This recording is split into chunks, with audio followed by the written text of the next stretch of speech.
दोस्तों, हाल फिलहाल में आप सभी ने यह सुना होगा कि सैटेलाइट इंटरनेट आने वाला है और आप सभी जानते हैं कि सैटेलाइट इंटरनेट कैसे दूर दराज के ग्रामीण क्षेत्र में जहां तक आज तक केबल वाला इंटरनेट नहीं पहुंचा है वहां सैटेलाइट के द्वारा इंटरनेट पहुंचाया जाएगा। लेकिन दोस्तों, जो भी नई टेक्नोलॉजी आती है वह हमारे लिए फायदेमंद तो होती है, लेकिन उसके कुछ नुकसान भी होते हैं और इस वीडियो में आप यही जानने वाले हैं कि सैटेलाइट इंटरनेट हमारे लिए खतरनाक कैसे हो सकता है और कैसे यह हमारे अंतरिक्ष में बहुत ज्यादा खतरा पैदा कर सकता है।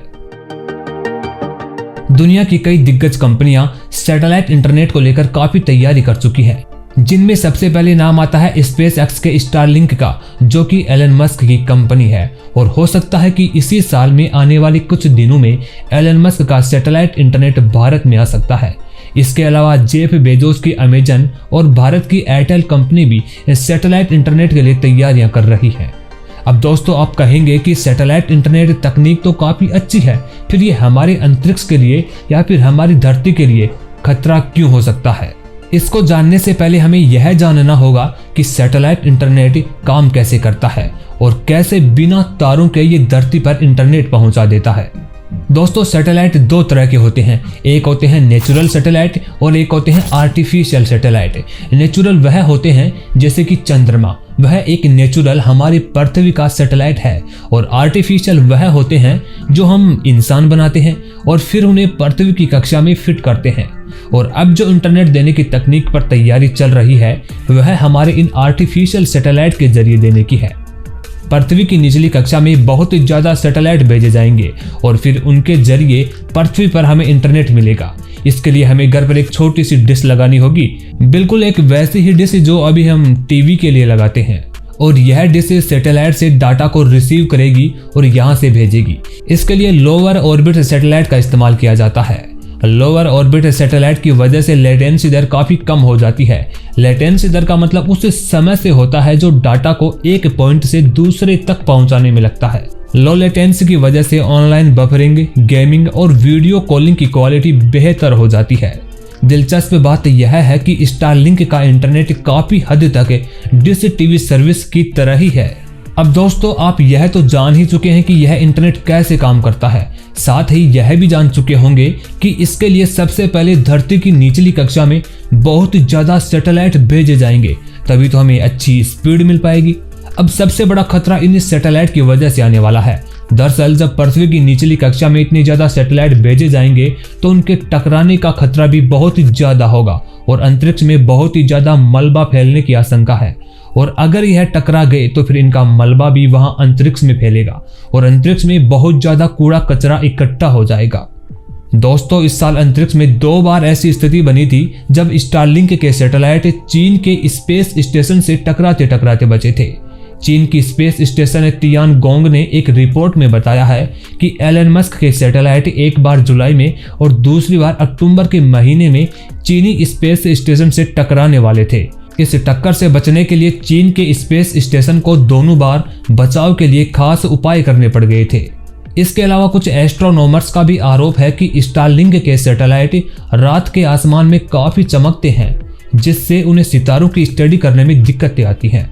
दोस्तों, ऐसा नहीं है कि अभी भी अंतरिक्ष में खतरा नहीं है। इस वक्त भी अनेकों अंतरिक्ष यान का मलबा, उपग्रहों के टुकड़े और लगातार किए जाने वाले मिसाइलों के परीक्षण की वजह से बहुत सारा मलबा पृथ्वी की कक्षा में चक्कर काट रहा है। यानी हमारे सिर के कई किलोमीटर ऊपर अंतरिक्ष में ऐसे टुकड़े लगातार तैर रहे हैं। पृथ्वी की कक्षा में यह मलबा धरती के चारों ओर बहुत ही तेज रफ्तार से चक्कर काट रहा होता है।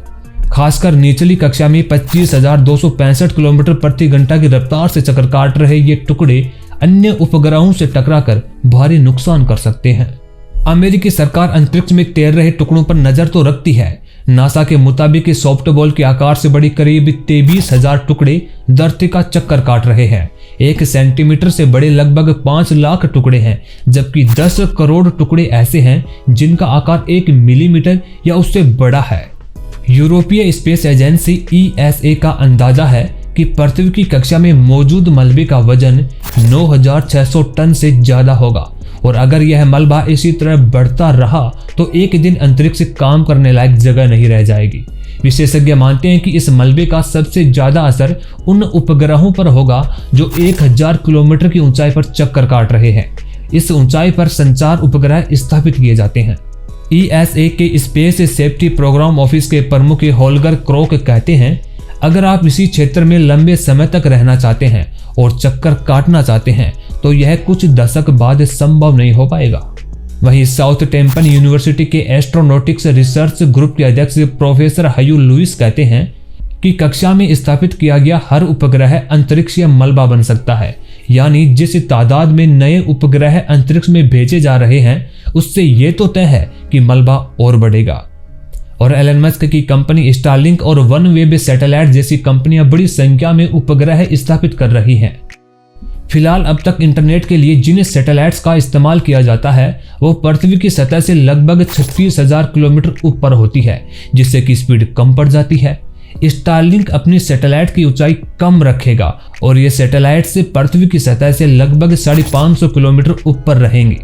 इससे स्पीड बहुत ही तेज हो जाएगी, लेकिन इतनी ऊंचाई से सैटेलाइट बहुत ही कम इलाका कवर कर पाएगी, इसलिए बहुत सारी सैटेलाइट्स की आवश्यकता होगी।